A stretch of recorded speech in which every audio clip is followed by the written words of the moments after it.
حضرت مولا علی شیر خدا کرم اللہ تعالیٰ وجہ الکریم فرماتے ہیں نبی پاک ایک سفر پہ گئے تو مجھے اپنا نائب بنا کے مدینے میں چھوڑ گئے حفاظت کے لیے. میری باتوں کی سمجھ تو آ رہی ہے نا آپ حضرات کو؟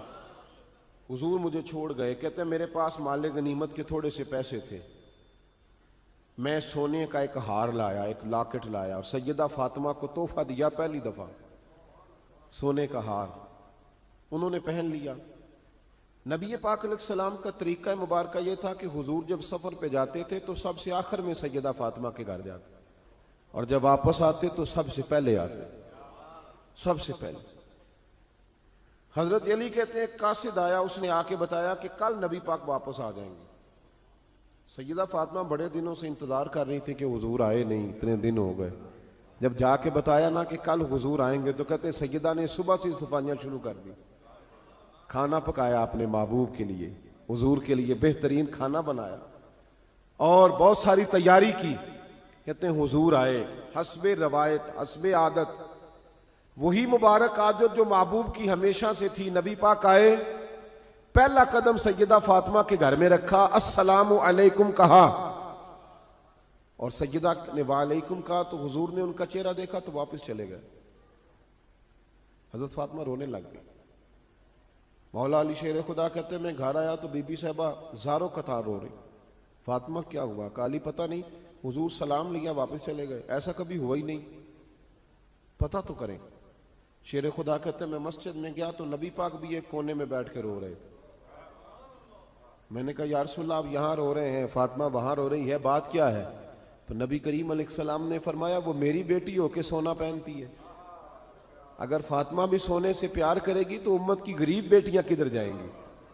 وہ بھی سونا پہننے لگ گئی ہے، وہ بھی اگر یہ کام کرے گی تو غریبوں کی بچیاں کس کے طریقے پہ چلیں گی؟ وہ بھی سونا پہنتی ہے.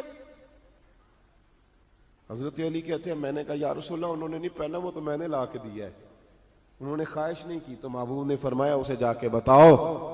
حضرت فاطمہ الزہرا رضی اللہ تعالی عنہا کو جا کر کے بتایا گیا کہ محبوب پاک تو اس بات سے آپ سے ناراض ہے. حضرت فاطمہ نے اسی وقت سونا اتارا، کہا علی جو مدینے میں سب سے غریب گھر ہے اسے دے آ جا کے. بھائی نبی پاک نے انہیں سادگی میں رہنا، پاکیزگی میں رہنا سکھایا، انہیں حسن سکھایا، انہیں عبادت سکھائی. نبی پاک علیہ السلام، یہ تو ساری دنیا بیان کرتی ہے کہ امام حسین نبی پاک کے کندھے پہ بیٹھ جاتے تھے سجدے کے عالم میں تو 72 تسبیحیں حضور پڑھتے تھے. پتہ ہے حضور سکھاتے کیا تھے؟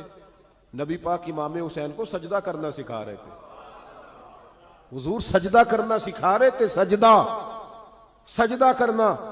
پورے کربلا کے واقعے میں کسی جگہ بھی امام حسن اور امام حسین نے کسی ایک مقام پہ بھی یزیدیوں سے کوئی مطالبہ نہیں کیا، کوئی بات نہیں منوائی، کہا جو تمہاری مرضی. ایک بات صرف کی، ایک گزارش، توجہ ہے میری بات پر، ایک بات صرف کی، ایک مطالبہ رکھا. جب 9 محرم کو عمر بن سعد نے، شمر نے، ان سب نے کہا نا کہ حسین یا اب بات ختم ہو گئی، یا بیعت کرو یا جنگ کرو، تو امام حسین نے فرمایا مجھے ایک رات کی مہلت دو. علی کے بیٹے مہلت مانگ سکتے ہیں؟ بولے نا یار، مہلت مانگتے تھے وہ؟ کیا ضرورت تھی؟ امام حسین نے فرمایا مجھے مہلت دے، ایک رات رہ گئی ہے، میں راج کے سجدے کرنا چاہتا ہوں. سجدوں کے لیے مہلت مانگی، سجدوں کے لیے. توجہ ہے میری بات پر؟ محفلیں لمبی، نمازیں چھوٹی. 24 گھنٹے آپ کسی کو بٹھا لیں باہر، وہ بیٹھا رہے گا، گپے لگائیں. نماز کا ٹائم ہوگا تو پتہ نہیں کیا ہو جاتا ہے، لوگوں دوڑ گئے، او ہو نماز پڑھنی پڑ جائے گی. ایسے لگتا جیسے کوئی بہت مشکل مرحلہ آن پڑا. بھائی کربلا والوں کا تو پیغام ہی نماز ہے، ان کا تو طریقہ ہی نماز ہے. امام حسین نے کہا ایک رات کی مہلت، فقط اس لیے کہ میں کھل کے نمازیں پڑھ لوں. ساری رات بڑی باتیں تھی نا، بڑی باتیں. سیدہ زینب سے دکھ سکھ کر سکتے تھے ساری رات، امام زین العابدین کو بڑی باتیں بتا سکتے تھے، بڑا کچھ ہو سکتا تھا. لیکن امام زین العابدین کہتے ہیں ساری رات حسین ابن علی نے سر سجدے سے نہیں اٹھایا. چل تو اس طرح کر، امام حسین تو ساری زندگی ساری رات پڑھتے رہے نا، تو چل ایک رات کی عبادت کر ان کے نام پر، ایک رات ساری جاگ. نہیں نا تسی ہاں کی تھی، ایک رات کہی ہے میں نے، بڑا مشکل ہے ہمارے لیے. آپ یقین کریں مسلح, اور پھر کسی نے ہمیں کان میں بتا دیا ہے کہ تسی نسبت آ لے ہو, تسی بخشے ہو. اے کوئی پکی گل دس گیا ساری, اس میں کوئی شک نہیں کہ نسبت سے ہی بخشے جائیں گے. لیکن امام حسین ڈائریکٹ نواسے ہیں نبی پاک کے. اگر وہ نسبت کے باوجود بھی ساری ساری رات نماز پڑھتے ہیں, تو کس قسم کا نسبت والا ہے کہ 10 محرم کو بھی تیری ساری قضا ہو جاتی ہے, ساری قضا چھٹی, ہم نسبت والے ہیں. بس نسبت کا یہ معیار ہوتا ہے. نسبت کا معیار یہ ہوتا ہے کہ جو محبوب نے کیا وہ ہم نے کر کے چھوڑنا ہے, وہ کام کرنا ہے. اور پھر اہل بیت نبوت کا اسوہ حسنہ پردہ ہے. پردہ بڑی گمراہی آ گئی ہے امت میں. اب جو بچی ایم اے ایم بی اے کر لیتی ہے, وہ سب سے پہلے یہ مطالبہ کرتی ہے کہ ہمارے حقوق برابر کے. اسلام نے عورت کو برابر کے حقوق نہیں دیے, عزت والے حقوق دیے. کون سے حقوق دیے بولیے؟ میں ایک یونیورسٹی میں تھا تو ایک بچی نے پیغام دیا, کہنے لگی جی, بچیاں بھی تھی پردے میں بیٹھی ہوئی, لیکچر یونیورسٹی میں ہو رہا تھا, تو اس نے کہا جی عورت کا تو گھر ہی کوئی نہیں ہوتا, عورت کا تو گھر ہی کوئی نہیں, تو ہم کدھر جائیں؟ میں نے کہا چلیں ادیبانہ انداز میں یہ بات درست ہے, لیکن حکیمانہ انداز میں درست نہیں. عورت کی تو اللہ تعالیٰ نے ذمہ داری بڑی شاندار رکھی ہے. جب تک باپ جوان ہوتا ہے نا, توجہ ہے میری بات پر, جب تک باپ جوان ہوتا ہے تو بیٹی اس کے گھر رہتی ہے, اور جب بچی جوان ہوتی ہے, ابا تھوڑا بوڑھے ہونے لگتا ہے نا, تو اللہ تعالیٰ خامند کی ڈیوٹی لگا دیتا ہے عورت پر. اور جب خامند تھوڑا بوڑھا ہونے لگ جاتا ہے تو بچے جوان ہو جاتے ہیں. تو میں نے کہا بی بی تو سمجھی نہیں, تو کہتی ہے میرا گھر کوئی نہیں. رب کریم نے تو تیرا محافظ ہمیشہ جوان آدمی کو رکھا ہے, جوان کو, کبھی باپ کو, کبھی بھائی کو, کبھی بیٹے کو, کبھی شوہر کو. تو یہ کیسے؟ اسلام نے تو تیرے لیے جوان خون تیرا محافظ رکھا, اگر تو سمجھے. حضرت فاطمہ نے ساری زندگی پردے میں گزاری, ان کا ننگا سر کبھی سورج نے بھی نہیں دیکھا. یہاں اللہ خیر کرے دینداروں کی بچیاں پردہ نہیں کرتی, حاجیوں نمازیوں کی بچیاں پردہ نہیں کرتی. کپڑے استری نہ ہو تو گھر میں جھگڑا شروع ہوتا ہے, اور بی بی پردہ نہ کرے تو پرواہ کوئی نہیں. حضرت عبداللہ بن سہل ایک تابعی بزرگ ہے, نام یاد رکھنا. عبداللہ بن سہل کہتے ہیں سیدہ زینب جب کربلا سے واپس آئیں تو وہ میری پڑوسن تھیں. 15 سال کہتے ہیں میں ان کا پڑوسی رہا ہوں, 15 سال. 15, امام شورانی نے اس کو لکھا ہے, 15 سال میں حضرت زینب کا پڑوسی رہا. کبھی ہوتا ہے نا کہ بی بی برقع پہن کے باہر نکل آتی ہے, بازار جانا ہے, دوائی لینی ہے, کوئی کام ہے. کہتے ہیں 15 سال میں پڑوسی رہا, پر میں نے پردوں میں چھپی ہوئی زینب بھی کبھی نہیں دیکھی. ہوتا ہے نا برقعے میں بندہ بی بی دیکھ لیتا, میں نے پردے میں چھپی ہوئی بھی بی بی کبھی نہیں دیکھی.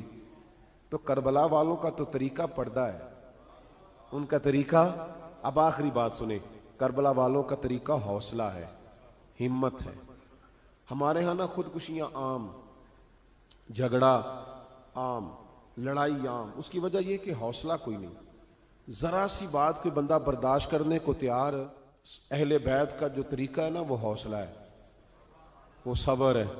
وہ چلے محبت کی بات ہے کر دیتا ہوں. ایک بابا جی سے میں نے پوچھا, میں نے کہا جناب صحت کیسی ہے؟ کہنے دکھا نہیں وڈیریاں کر چڑیا. میں کہا کنی عمر تھوڑی؟ کہنا میں عمر تے آویں 76 کو سال ہے. تو میں کہا دکھاں تو بغیر بھی ہوں تساں وڈیریا ہی ہونا سی. بس کر دے, دکھوں کو بدنام کیا ہوا بلا وجہ. اب بس کریں, وڈیرے ہونا تھا کہ نہیں ہونا تھا؟ تو نہ دکھاں دا لا دیتا ہے. ہجوم غم میں بھی توہین نے ضبط غم نہ ہوئی, ہم تو اس احتیاط سے روئے کہ آنکھ نم نہ ہوئی. اللہ والے تو مطلب شکوہ کرنا ہر وقت شکوہ, حوصلہ ہی کوئی نہیں, سکون ہی کوئی نہیں, پریشانی بڑی ہے جی, آزمائش بڑی ہے. کبھی آپ نے کہیں سنا ہے کہ واقعہ کربلا کے بعد حضرت زینب معاذ اللہ نفسیاتی مریض ہو گئی تھی؟ امام زین العابدین, سیدہ سکینہ, حضرت صغرا, وہ حوصلے میں رہے, متوانا رہے. امام زین العابدین نے اس کے بعد بھی کئی دفعہ پیروں میں بیڑیاں پہنی, کئی دفعہ. سادات کا خاندان چلا.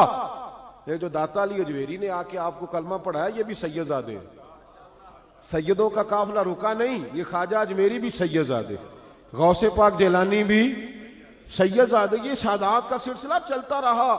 بار بار آ کے امت کی قیادت کی ان لوگوں نے. جب دیکھیں نا یہاں کسی بندے کا کٹا ہوا ہاتھ پھینکا جائے نا, بلکہ انگلی پھینک دی جائے, تو لوگ ڈر کے بھاگ جائیں گے. کسی کا، اپنے کسی کا نہیں، کسی کا. کیونکہ انسان کا وجود کٹ جائے تو دہشت پیدا ہوتی ہے. آپ ڈر کے بھاگ جائیں گے. امام حسین کا کٹا ہوا سر، توجہ ہے میری بات پر؟ ذرا غور کرنا. بندے کا سر کٹ جائے، ہم سنتے ہیں بات پر غور نہیں کرتے. دھاڑ ان کا پڑا تھا کربلا میں، کٹا ہوا سر، زلفیں، پگڑی، کٹا ہوا سر نیزے پہ.